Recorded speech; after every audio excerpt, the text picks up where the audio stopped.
Prologue, Land of Waves, Chunin Exams, Konoha Crush, Search for Tsunade, and Sasuke Recovery Mission. These are all the canon arcs in original Naruto. Some of them get clumped together like Prologue and Land of Waves or Chunin Exams and Konoha Crush, but this is it. And the plan is simple. I'm going to be ranking every canon arc in the original Naruto series. We got the tier list up, I'm going to be doing a personal ranking, and then as I personally rate every arc, I'll then say where I think it lands on an objective rating. The objective one is just so you guys can't hate me for my opinions, except you'll do it anyways. And just so this video isn't structured even worse, I'm going to combine the Prologue and the Land of Waves, as well as Konoha Crush and then the Chunin Exams. Just cause it doesn't make sense to me to rate 5 episodes when they're all meant to be introductions. And also my Konoha Crush and Chunin Exams rankings are the same, and it's overall just easier to talk about them together. So yeah, enjoy, or something like that. Okay, here we go. Land of Waves / Prologue. In general, I think the Land of Waves is meant to just introduce a lot of things. We learn about the other nations, like, briefly, which sets up the idea of the Chunin Exams. We also see the Sharingan for the first time and learn the basics of it. Like, we learn it can copy jutsu and that only Uchiha can awaken it, which makes the fact that Kakashi only has one really strange and lets him have a lot of mystery behind him, while also setting up Sasuke having Sharingan and thus making him extremely important outside of him being in Team 7. And when you pair that up with Sasuke revealing that he's the last of his clan and that he wants to avenge it, it allows the story to properly set up what Sasuke's about and what he's going to be about going forward. And that's just one aspect to it too. It also shows the importance of chakra control, and we see how important that is to the story. It also shows how shinobi are seen as tools, and that allows Naruto to see an example of shinobi being tools and then lets him have the early perspective of being against it. Without that, the rest of the story wouldn't make sense, and Naruto as a character would be a lot more bland and he'd get phased out of his own story. Zabuza and Haku are also great characters, and I think were strong villains to have in the first arc. Haku's kind of the main character that gives Naruto the idea of making his own shinobi way, and is all around just an amazing character. And Zabuza serves as our introduction to what a Jonin would look like, while also allowing Kakashi to show how good he is, which both work perfectly. Like, both Zabuza and Haku are crucial to the rest of Naruto. Without them, you don't have either of these, nor do you even have really strong opposition. Like, Gato's 5'2" ass isn't enough. You also have the introduction of Naruto and Sasuke's rivalry, along with Talk no Jutsu, you know, with Naruto calling Zabuza a pedophile or something like that. I don't really like Inari that much, as some of you could tell.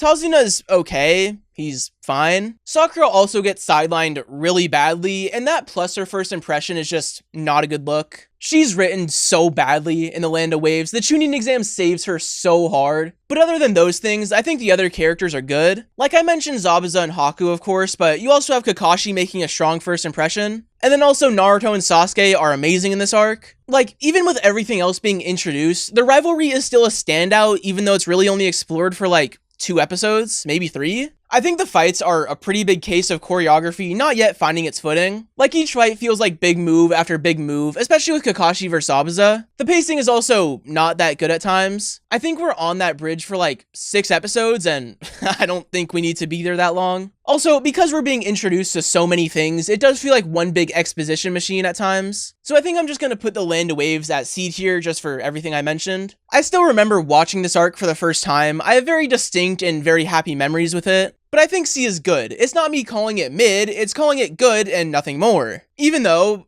spoiler warning, it's gonna be the lowest on this list. I think on an objective ranking, it sits in the 3 spot. It feels like one contained story, which is good for a first arc. And in general, it's just solid.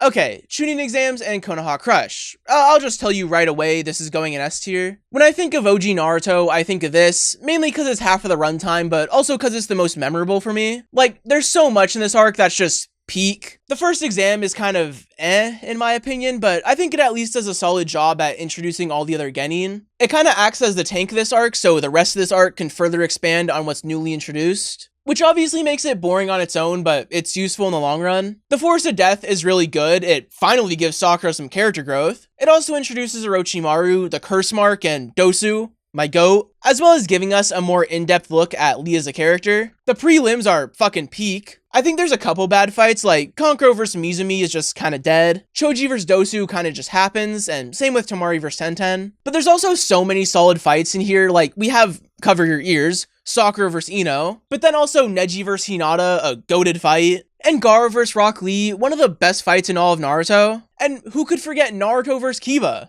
That's the best fight.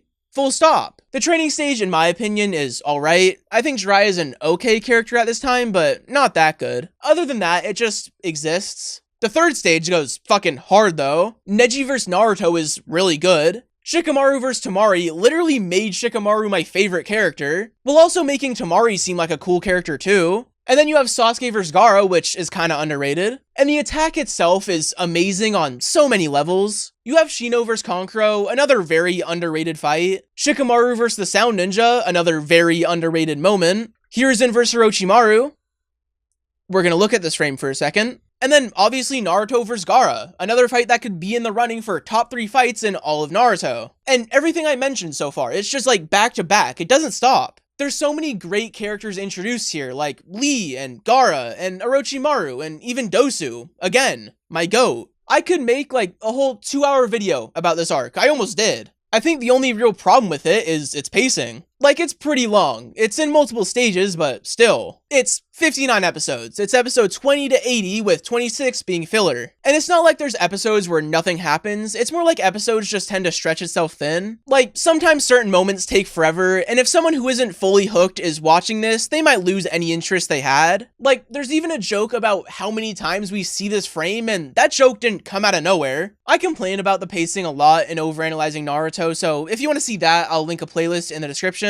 That's right, I'm promoting it every second I can. No BetterHelp ads, just overanalyzing Naruto. You pick which one's worse. And as you do that, I'll be reading the cease and desist that BetterHelp sends me. But yeah, this arc is peak. It's my favorite in OG Naruto, and I think it's a lot of people's favorites.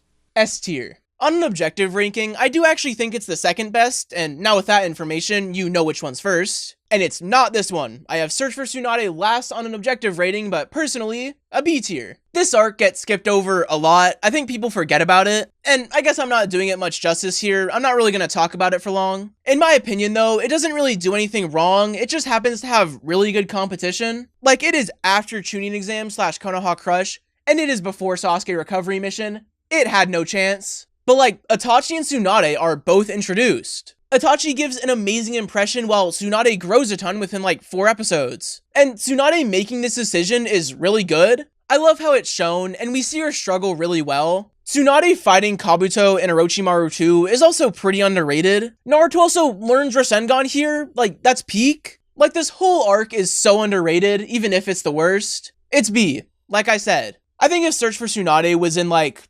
fucking insert shonen slop here, it would be its best arc. People would rate it a 10 out of 10 and make edits about it and spoil every episode as it comes out because the fan base is all like toxic Overwatch and Valorant players that have nothing better to do.